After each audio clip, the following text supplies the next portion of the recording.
Bonjour à tous. Aujourd'hui, on est avec le professeur Karl Michel, qui est chef de service au CHU de Nice, du service d'infectiologie. Et on vient de voir lors de la session SPILF comment peut-on s'engager dans l'éco-responsabilité.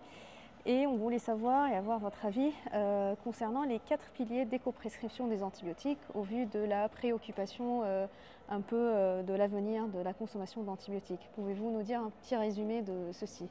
Alors le sujet auquel on est confronté, c'est dans l'ensemble des mesures à prendre pour essayer de s'impliquer dans la démarche de prévention des conséquences en santé de tout ce qu'on fait, c'est-à-dire la prescription des médicaments, mais aussi tous les processus de soins, comment on va diminuer l'impact climatique, l'impact environnemental de tous ces processus de soins.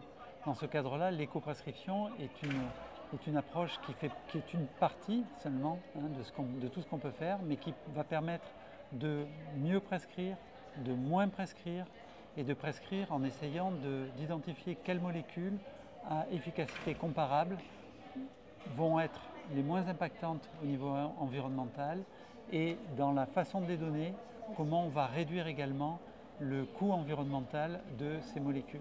Par exemple, en privilégiant les formes orales par rapport aux formes intraveineuses, quand on a besoin de prescrire des antibiotiques par voie intraveineuse, en privilégiant la perfusion continue par rapport à la perfusion discontinue, on va avoir un impact sur le coût environnemental à condition que ces mesures soient adoptées de manière très large.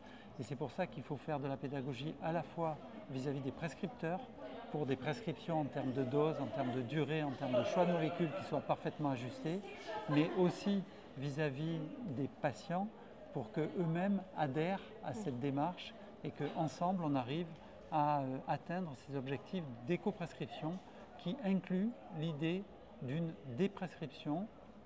On consomme beaucoup trop d'antibiotiques. On voit même que par rapport à des pays comparables comme l'Allemagne, on prescrit 3 fois plus de bêta-lactamine. Dans cette réflexion-là, on va, tout en préservant évidemment le meilleur soin pour les patients, à avoir un impact de la santé sur l'environnement moindre.